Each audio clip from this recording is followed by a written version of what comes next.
बयान के बाद बीजेपी हमलावर है। बीजेपी नेता शाहनवाज हुसैन ने खड़गे के बयान को लेकर कांग्रेस को कटघरे में खड़ा किया है। उनका कहना है कि कांग्रेस हमेशा से ही सनातन विरोधी रही है। सुनिए। हमारे साथ बात करने के लिए बीजेपी के वरिष्ठ नेता शाहनवाज हुसैन आई से बात करते हैं और जानते हैं क्या कुछ कहेंगे। जिस तरीके से बंबई में कल जनसभा थी, वहां पर मल्लिकार्जुन खड़गे ने एक तरीके से बिना नाम लिए एक निशाना साधा और गेरुआ वस्त्र को लेकर के किस तरीके से देखते हैं?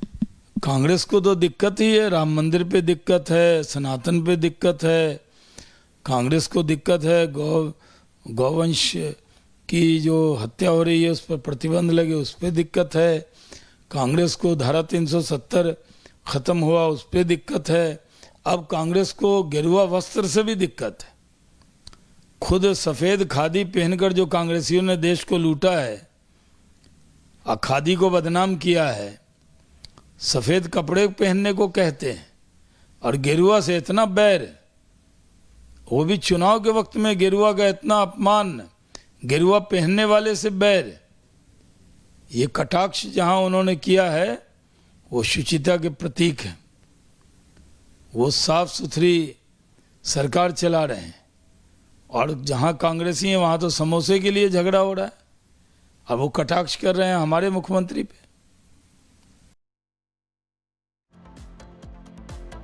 और सीधे रुक करते सहयोगी प्रियंका का। प्रियंका जुड़ रही है हमारे साथ प्रयागराज से। प्रयागराज जहां पर सबसे ज्यादा सनातन धर्म को लेकर बड़ा जमावड़ा लगने वाला है। प्रियंका, आपके पास आते हुए सवाल दरअसल ये कि क्या सबसे ज्यादा आसान हो गया है क्या भगवा रंग पर टिप्पणी कर देना, भगवा पहनने वालों पर टिप्पणी कर देना? जो आसपास आपके लोग मौजूद है, जरा उनसे बात करिए और पूछिए कि उनकी टिप्पणी क्या है इसको लेकर। बिल्कुल, देखिए हम प्रयागराज में मौजूद हैं और यहाँ पर साधु संत भी बैठे हुए हैं। जैसे ही इन्हें इस बयान के बारे में पता लगा तो काफी आक्रोशित हुए। उन्हीं की जुबानी सुनते हैं। देखिए, कांग्रेस के जो नेता हैं महाराज जी मल्लिकार्जुन खड़गे अब साधु संतों पर निशाना साध रहे हैं। कह रहे हैं भगवा रंग पहन के आप राजनीति करते हैं, मुख्यमंत्री बन जाते हैं, नफरत फैलाते हैं, बटेंगे कटेंगे बयान देते हैं। वो जहाँ पर निशाना साध रहे हैं सबको समझ आ रहा है। आप लोगों के लिए कैसा है ये बयान सुनना, इसे कैसे देखते हैं? देखिए, हमारे जो भी संत समाज, जो भी हमारे महात्मा लोग इस में उतरे नेतागिरी में, उनको मजबूरन आना पड़ा, उनको मजबूरन आना पड़ा, अपना भजन छोड़ के मजबूरन नेतागिरी में आना पड़ा। साधु संतों के ऊपर ही क्यों निशाना साधा जाता है? कोई मौलवी को लेकर क्यों नहीं कुछ कह रहा है? इसलिए मौलवी के बारे में बोलेंगे, दंगा करनेंगे, वो हमला देंगे, दंगा देंगे। अपन इतने भारत में हिंदू हैं, अगर अपने में एकता हो जाए तो किसी की क्षमता कोई बोल जाए विदेशी का? आपको लगता है कि एकता की कमी है? एकता की बहुत कमी है, इसलिए मोदी जी कह रहे हैं एक रहेंगे तो अनेक रहेंगे। हाँ, एक रहेंगे तो अनेक रहेंगे। भगवा तो आपने भी पहना हुआ है, इस भगवा का मजाक उड़ा रही है कांग्रेस। कांग्रेस मजाक उड़ा रही तो कांग्रेस से खुद ही मजाक उड़ गया, अब बचा क्या है कांग्रेस का? आपको लगता है कि भगवा रंग जो पहनते हैं वो नफरत फैलाते हैं समाज? नहीं, कभी नहीं। कांग्रेस वैसी कह रही है।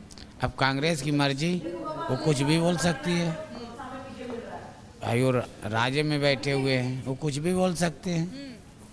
बड़े कि बटेंगे कटेंगे जो बयान है ये बहुत ही नफरत फैलाने वाला है, आपको ऐसा लगता है? ऐसा तो मैंने सुना नहीं, योगी कभी कहे होंगे कि बटेगा तो कटेगा, है? ऐसा तो उन्होंने कभी कहा ही नहीं है। नहीं, उनके अगर उन्होंने ऐसा नारा दिया भी है तो उसका क्या उद्देश्य है? उनका ये नारा नहीं है, बटो कटो का नारा नहीं है। जो कांटा है उसको काट के निकाल दो, देश का जो कांटा है उसको निकाल दो सदा के लिए। कौन है देश का कांटा? देश का कांटा अपना यही है, कांग्रेस, जिसने 70 साल राज किया मेरे देश में। अपना देश क्या था? कुछ भी नहीं था, हैं? एक हमारे क्षेत्र का, ग्वालियर क्षेत्र का एक ऐसा नेता हुआ था, अटल बिहारी वाजपेयी। तो जो साधु संत हैं उनमें भी खास तौर पर जो आक्रोश है वो प्रियंका देखने को मिल रहा है। वापस आपके पास लौटे, वहीं आखिर कब सनातन के अपमान को लेकर कांग्रेस जो है वो घिरती हुई नजर आई है। 10 नवंबर 2024 अभी हाल ही में खड़गे ने उत्तर प्रदेश के सीएम योगी आदित्यनाथ के भगवा कपड़ों पर सवाल उठाए, उस पर वो हमला बोलते हुए नजर आए। वहीं सितंबर 2024 में राहुल ने कहा कि देवता का मतलब भगवान नहीं होता है, देवता होने का मतलब भगवान नहीं होता है, ये कहते राहुल गांधी नजर आते हैं। वहीं जुलाई 2024 में राहुल गांधी ने संसद में हिंदुओं को हिंसक बताया था। हिंदू हिंसक वाला बयान राहुल गांधी की तरफ से देश की संसद में दिया गया। मार्च 2024 में राहुल ने कहा कि हम शक्ति से लड़ रहे हैं, वो शक्ति का जिक्र करते हुए नजर आते हैं, जिसके बाद साधु संतों में उस दौरान भी सनातनियों में आक्रोश देखने को मिला। जुलाई 2018 में राहुल ने कहा कि जो मंदिर जाते हैं वही लड़कियां छेड़ते हैं, लड़कियों के साथ छेड़खानी करते हैं, वो मंदिर से जोड़ते हुए जो है वो नजर आते हैं। यानी बार बार कांग्रेस के बड़े नेता मल्लिकार्जुन खड़गे हों या फिर खुद राहुल गांधी हों, जो सनातन को लेकर, हिंदुओं को लेकर अपमानजनक टिप्पणियां लगातार इससे पहले भी करते रहे हैं। और अब एक बार फिर से मल्लिकार्जुन खड़गे उत्तर प्रदेश के सीएम योगी आदित्यनाथ के भगवा कपड़ों को लेकर जो है वो बड़ी टिप्पणी यहां पर करते हुए नजर आते हैं। लेकिन सबसे बड़ी बात यह है कि लगातार सनातनियों को हिंदू धर्म को लेकर, भगवा रंग को लेकर जो टिप्पणी कांग्रेस की तरफ से की जाती है, क्या डर कांग्रेस को भगवा रंग से लगता है? नहीं, क्यों त्याग दे? गेरुआ वस्त्र क्यों त्याग दे? हमारे यहाँ राजनीति को सेवा का एक माध्यम बनाया गया है, यह अयासी का अड्डा नहीं है। तुमने जो अयासी का, हम तो अब कह रहे हैं, मांग कर रहे हैं, देवकीनंदन ठाकुर जी हो, चाहे धीरेन्द्र शास्त्री, चाहे कोई भी संत, या पताल बाबा, कोई भी जो भी संत संसद में जाना चाहिए, लोकसभा में जाना चाहिए, विधानसभा में जाना चाहिए, मुख्यमंत्री प्रधानमंत्री बनने चाहिए। अधिक से अधिक मैं तो चाहता हूँ कि सरकार जो है 50% आरक्षित जो है संतों के लिए, भगवाधारियों के लिए करे।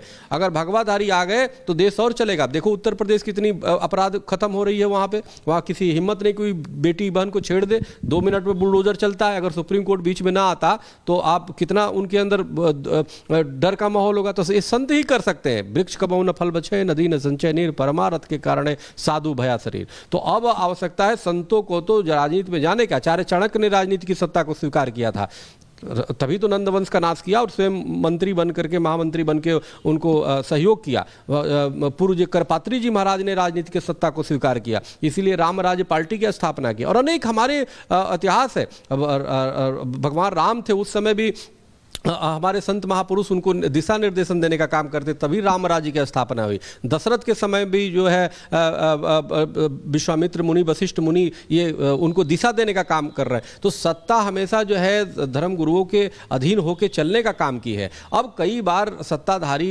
डिस्टर्ब वो नहीं कार्य कर पाते, उतनी इच्छा शक्ति नहीं होती। तो अब आवश्यकता ये है कि राजनीति में संतों को जाना चाहिए, बिल्कुल जाना चाहिए। जिन व्यक्ति ने समाज के लिए सब कुछ छोड़ दिया, उन्हीं की आवश्यकता है। वहाँ पे अयासों की और क्रिमिनलों की अड्डा नहीं बनाना संसद तो एक पवित्र स्थान है जहाँ पे लोक कल्याण की भावना होती है। और वहाँ पे इस तरह के लोग जाएंगे जो नफरत और घृणा पैदा करेंगे। संत के पास तो कोई भी जाता हो वो सबको समान दृष्टि से देखता है। तो इसलिए मेरा मानना है कि ये उल्टा नदी बहाने का काम कर रहे हैं।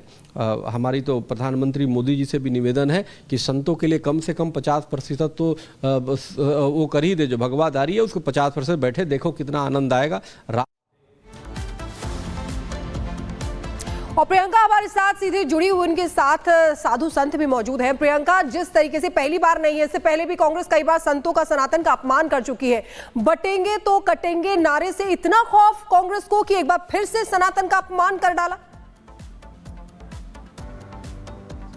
बिल्कुल। देखिए, सनातनियों का अपमान हो रहा है महाराज जी, आप लाइव तो देख रहे हैं अभी खुद को, लेकिन ये बताइए सनातनियों का अपमान हो रहा है